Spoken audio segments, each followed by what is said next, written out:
Welcome to the Archivist Files, where ordinary moments twist into unthinkable tragedy. Here, chance turns fatal, and everyday life becomes a stage for the unexpected. These are the haunting accounts of accidental deaths, sudden, shocking, and all too real.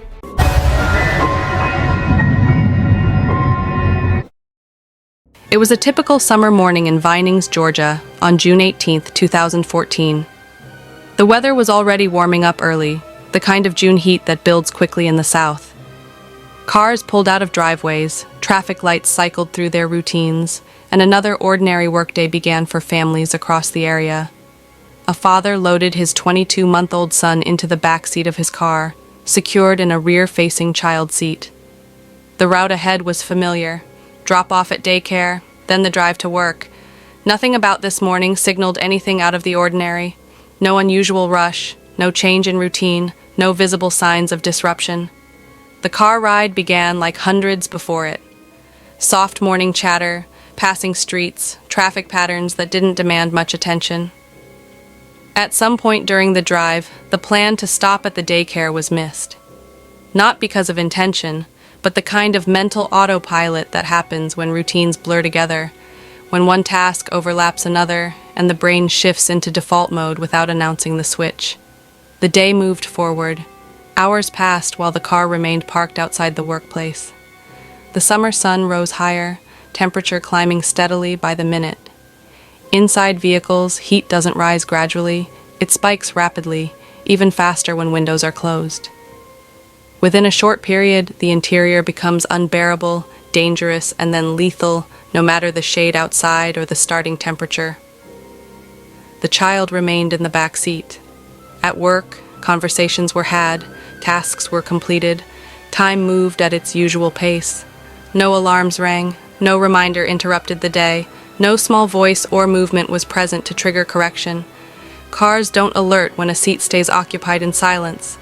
The world continues forward, unaware. By early afternoon, the truth revealed itself in the worst possible way. Emergency services were called immediately. People rushed to respond. There was movement, noise, panic, urgency, everything that hadn't been present during the hours before. But the outcome was already determined long before anyone knew something was wrong. The loss had happened quietly, without interruption, without an audience, without a chance for intervention. Investigations followed. Not just medical, but behavioral, digital, and legal. Phone records, searches, timelines, temperatures, habits, patterns. Every detail examined to understand not how it happened, but why the signs never surfaced. The public discussions that followed became loud, divided, emotional, and complex, but the event itself had not been loud at all. It unfolded in silence. The tragedy sparked national conversations around car safety systems, reminder alerts, brain behavior under routine stress, and the invisible danger of internal vehicle temperatures. Advocates pushed for smarter warning technology, sensors, and preventative measures that would interrupt moments of human oversight before they reach irreversible consequences. But Cooper's story isn't the only one where a quiet day turned deadly. Across the world, another ordinary moment would soon be shattered.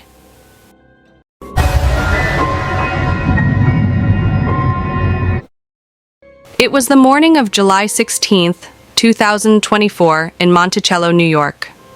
Just a normal summer day. The weather was warm, kids in the neighborhood were on summer break, and people were going through regular daily routines. Nothing unusual, nothing tense, nothing out of the ordinary.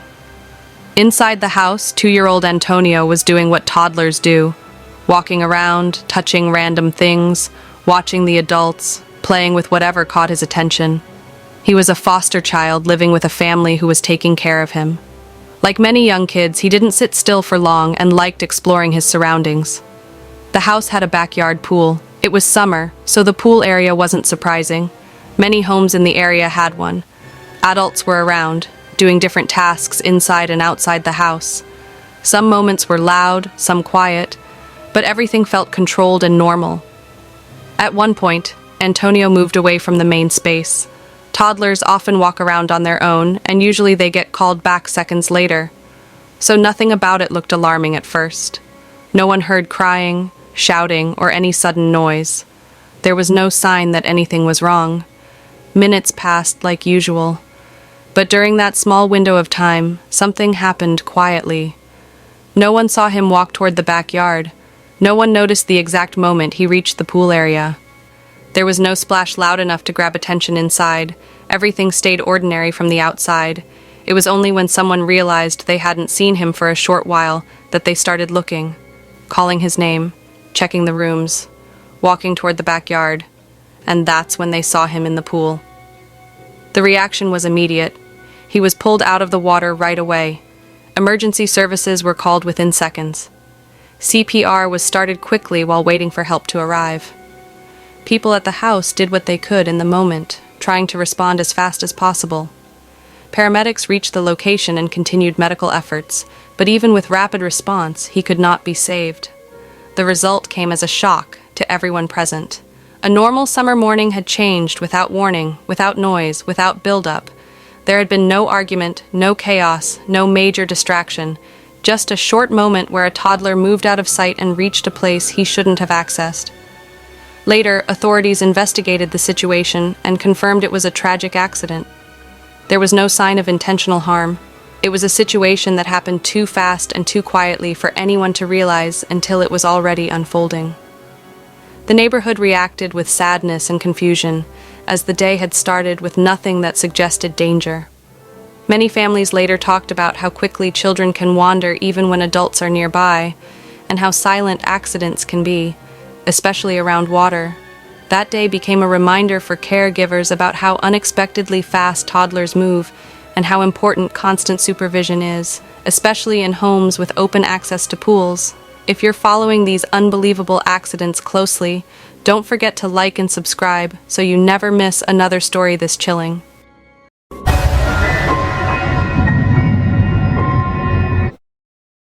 It was a warm Monday evening in Chandler, Arizona. The sun had begun dropping lower, spreading a soft orange across quiet suburban streets. Inside one home, the atmosphere felt like any other evening. Dinner conversations had passed, routines were winding down, and the backyard lights were still off as daylight lingered. The backyard was familiar territory, an open space where a family dog moved freely, and outdoor toys were partially scattered from earlier play.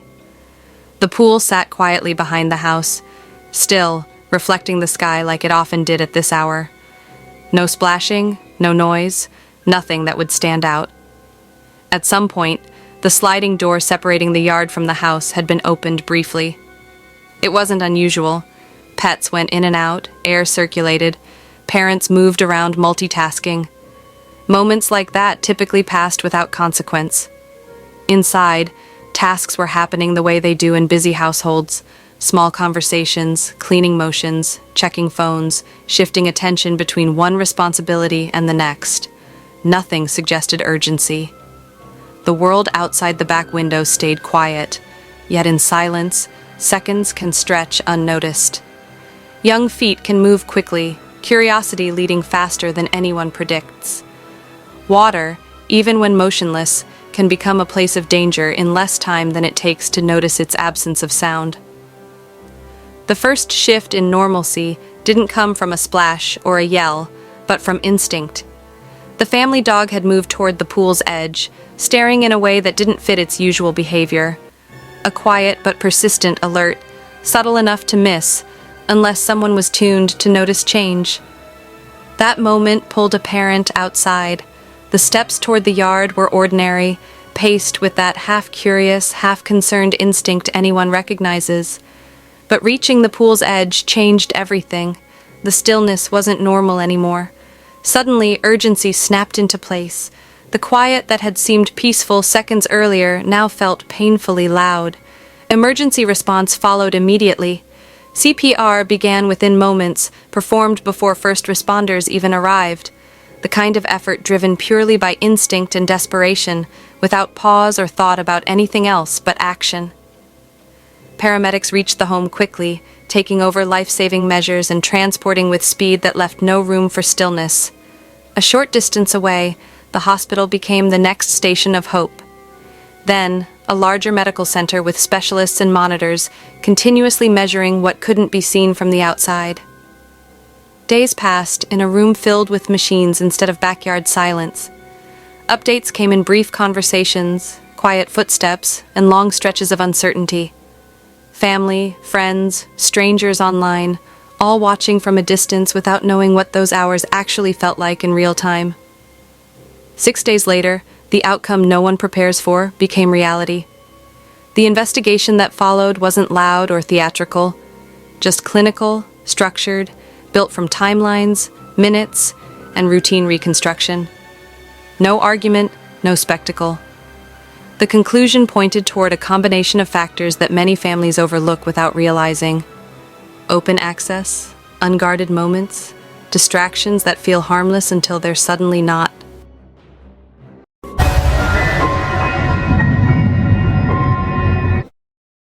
It was an ordinary day in Westchester, Pennsylvania, in early February 2014. The kind of winter day that stayed quiet, slightly cold, not memorable in any particular way. Inside one family home, everything looked like a familiar scene: laundry folded, toys resting in corners, and the steady rhythm of domestic life playing out without interruption.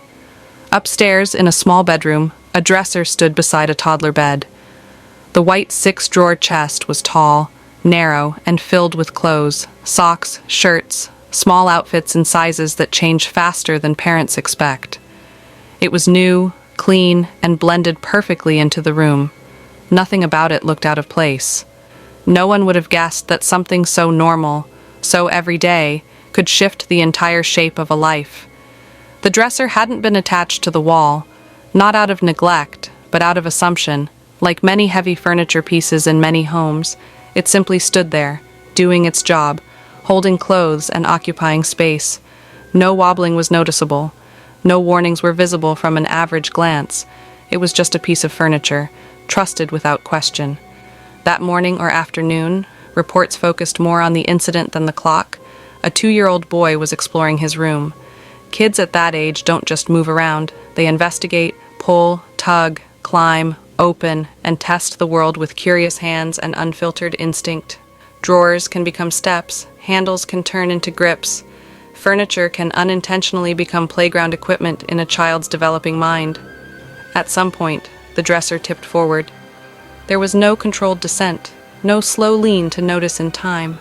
A tall, unanchored piece of furniture shifts unexpectedly, pulled by change in weight or balance, and gravity finishes the rest.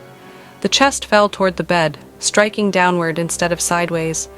In that narrow space, there was no room to move, no margin to escape.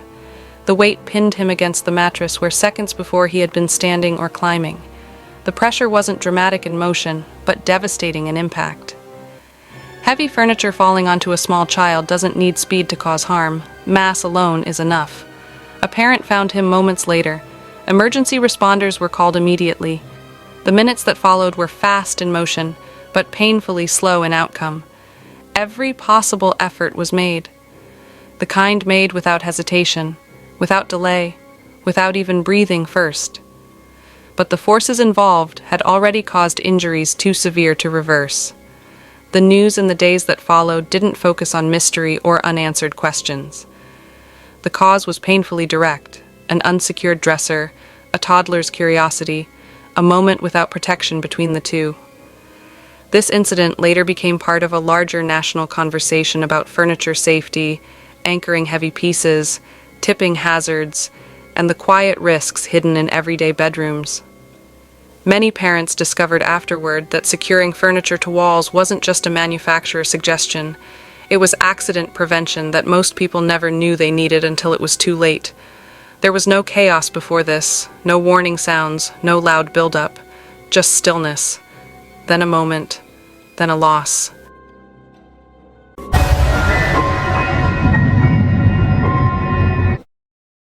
The morning had the kind of quiet energy that feels exciting without being loud. People were setting up stalls, children were running around with snacks in their hands, and the sky over Zacatecas looked like it had been painted for the event. Bright fabric, cameras out, laughter floating in the air, All signs pointed to another successful festival day. By 8 a.m., the show everyone waited for was about to begin. A colorful flight vessel stood tall, prepared to rise with passengers ready for a few peaceful minutes above the ground. The basket carried 3 people, including a 40-year-old man known to friends as someone calm under pressure and quick to help others. Nothing about the moment felt alarming. The crowd chatted, phones recorded, and the atmosphere was relaxed, almost dreamy. Within seconds, that calm cracked. A sudden spark, then a flame. Small at first, then angry, climbing fast. The figures inside the basket reacted instantly. Panic didn't have time to grow. Action did. One person jumped out first, hitting the ground with enough distance to survive the heat. Another followed, pulled away before the danger reached them. But amid the noise, smoke, and shock, one remained. Not because he had to, but because he chose to stay long enough to make sure the others got out. What happened next unfolded without mercy or hesitation. The aircraft, now lighter, jerked upward. Lines and ropes, still tangled and swinging from the chaos, turned into something far worse. One of them caught around him. In a blink, the ground dropped away beneath his feet, leaving him suspended, pulled upward by a force no human strength could fight. Flames were still alive below him, climbing the same structure that was now lifting him into the sky. Screams came from below. The crowd that was moments ago smiling and recording in excitement was now frozen in horror. Some shouted instructions that could never reach him. Others covered their mouths, expecting rescue, expecting a turn in the scene that never arrived. The air felt heavier, even though the blaze was rising higher. For several painful seconds, he hung there, not falling, not safe, simply trapped between 2 impossible outcomes. Smoke twisted around him. Then the grip of the rope loosened, not by choice, but by inevitability. There was no gentle descent. The fall came quickly, far too quickly, cutting through any possibility of intervention. When it ended, the silence that followed spoke louder than any alarm ever could. The 2 others he had pulled to safety survived, treated for burns that would heal in time. His injuries were beyond recovery. Afterward, officials confirmed inspections had been done, permissions granted, and safety boxes checked. None of it was enough to predict what unfolded. Investigations opened, statements were made, but explanations arrived too late to change the result. If you're following these unbelievable accidents closely, don't forget to like and subscribe so you never miss another story this chilling.